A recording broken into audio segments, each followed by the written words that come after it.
chose.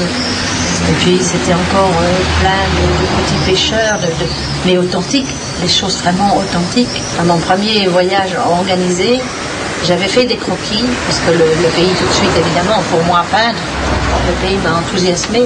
Et quand nous avons visité le Huangshan, les villes de Suzhou, de Guangzhou, tous ces ponts, toutes ces fleurs, tous ces paysages, j'avais une envie folle de dessiner. Donc, le voyage organisé, je n'étais pas justement organisée pour dessiner. Quand je suis repartie seule, j'avais emmené mon carton dessin, j'avais emmené mes pastels, j'étais vraiment organisée. À partir de là, je me suis installée, je me suis posée dans différents lieux. C'était pas toujours facile, mais c'était vraiment très enrichissant. J'étais vraiment très heureuse. Je suis très heureuse en Chine. Et devant cette beauté de paysage, devant cette magnificence de la nature, je vis des moments tout à fait exceptionnels. Quelquefois, c'est le portrait d'un pêcheur et d'un moine qui accepte que je fasse un croquis. Quelquefois, c'est les montagnes. Près d'Yanzhou, je pars avec les pêcheurs le matin. Nous arrivons à nous comprendre. Je leur explique avec le carton dessin et mon crayon que je veux dessiner. Et ils m'acceptent sur leur bateau. Et puis nous partons des fois pour 5 heures, 6 heures de pêche. La pêche est un art lent, ce qui me permet, moi, de dessiner, de prendre des croquis, de ramener. Quelquefois, je travaille directement sur le bateau avec l'encre, sur le papier gris, le pinceau. D'autres fois, c'est sur mes demi-tonnes canson, comme j'ai l'habitude de faire, avec mes pastels. Un paysage d'eau, un paysage de montagne, de bambou. D'autres fois, c'est à travers la montagne, je rencontre des femmes, des enfants. Et là, je leur explique, toujours avec des gestes, toujours avec l'aide de mon crayon, que je voudrais faire un portrait, que je les trouve très belles. Je leur demande la permission de les photographier, mais ça, quelquefois, non, la photo, ce n'est pas possible. Alors je leur explique que si je les pose sur un papier, ça sera un souvenir pour toujours, et elles acceptent quelquefois plus facilement un portrait. Et à la suite de ça, il y a des liens qui se créent. On fait très bien comprendre, parce que quand les Chinois me disent « vous avez faim » ou « vous avez soif », moi je le comprends très bien. Et puis il y a le dessin qui permet... dans le Haut-Yunnan, du côté de Lijiang, il y a toute une civilisation d'Ongba avec une écriture qui est faite justement de pictogrammes et dessinée. Et moi, en fait, eh bien, je reprends cette écriture, sans savoir d'ailleurs, parce que ça, à la base, je ne savais pas que ça existait, je l'ai découvert en cours de route. Et en fait, moi, je fais un dessin. Alors, je leur fais le dessin d'une rive. Cette année, par exemple, je voulais aller voir, je savais qu'il existait des grandes roues à eau. Eh bien, j'ai dessiné les bords d'eau, j'ai des bords de rivière, j'ai dessiné des rizières, et puis j'ai dessiné une grande roue. Et je leur ai dit que je voulais voir, est-ce qu'ils pouvaient m'aider, est-ce qu'ils pouvaient m'accompagner, est-ce qu'en vélo, est-ce qu'à pied, on pouvait... Et en fait, ça a été très bien perçu. Nous avons découvert, quelquefois ils m'emmènent sur quelque chose, je dis, ah non, c'est pas... Non, j'aurais trouvé encore mieux. Et ça se présente. Bon, nous nous comprenons. Quand je m'adresse aux pêcheurs et que je leur demande, en faisant voir l'heure, et puis en faisant voir mon carnet à dessin, mon crayon, que je veux partir sur la rivière, que je veux dessiner, est-ce qu'on peut partir par exemple à 9h le matin?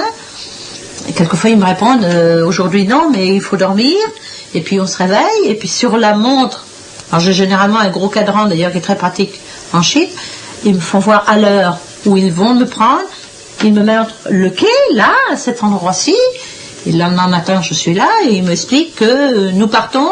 Est-ce que vous avez quelque chose à manger pour midi? Bon, je me suis préoccupée d'emmener en effet un pique-nique.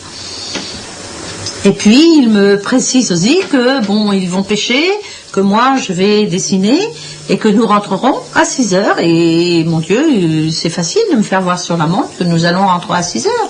Si en cours de route sur le bateau je veux m'arrêter, eh bien je leur fais signe de stopper, que je voudrais voir tel paysage, que je voudrais. Est-ce que c'est possible que je puisse dessiner? Et c'est tout à fait compréhensible. Eux, en tout cas, le comprennent très bien. Nous repartons très souvent sur, en effet, le dessin. C'est ma façon de voyager. C'est très intéressant. Je vais quelquefois parce que je cherche toujours à aller plus loin et puis à aller plus loin là où il n'y a plus du tout de monde européen, plus de touristes. Donc j'arrive à tomber dans des petits villages où ils n'ont même jamais vu de touristes du tout. Je suis arrivée dans des petits villages où les gens m'ont regardé avec des grands yeux ahuris parce que je pense qu'ils n'avaient jamais... Ils sont même venus me toucher un peu. Bon. Et à partir de là, même chose, je leur ai exprimé mon besoin de manger parce que c'était l'heure de manger, ou je leur ai demandé si, en faisant voir comme ça, est-ce que je vais pouvoir coucher ici?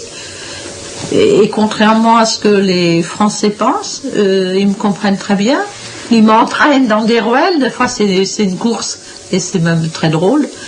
Et puis on m'amène chez quelqu'un qui en effet a une chambre où je vais pouvoir dormir, ou un lit dans un coin de la pièce et qui va être sans danger, où je vais être à l'abri. Bon, quelquefois c'est une toute petite auberge, qui est une auberge réservée simplement aux gens du coin, aux gens du pays, aux Chinois, mais où je suis acceptée. Parce que je pense que le fait d'être une artiste, roi, ça je sais que roi, c'est artiste peintre, c'est celui qui dessine, et bien d'être une artiste, c'est pour moi un grand passeport, c'est le meilleur des passeports, c'est ma carte de visite. Et puis je pense que ces gens-là sont aussi très rassurés, ils savent que je viens dessiner, que je dessine la Chine, et pour eux, je pense qu'ils y sont très sensibles. À partir de là, ils me comprennent, ils sont à l'écoute de ce que j'ai besoin.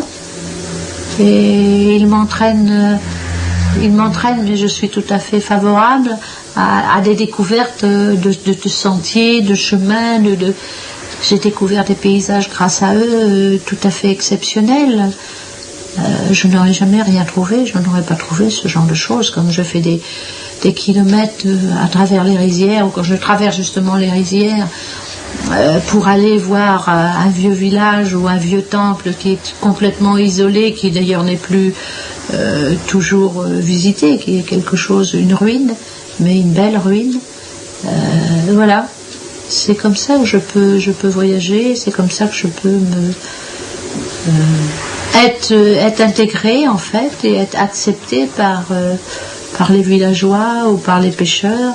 Bon, j'ai toujours un paquet de cigarettes sur moi, et nous fumons ensemble, ou nous buvons un thé bien chaud, et puis il y a cet accueil qui fait que perdu au milieu des rizières, et ils me disent alors est-ce que tu as à manger? Ah ben non, j'avais pas prévu, ça allait être si long.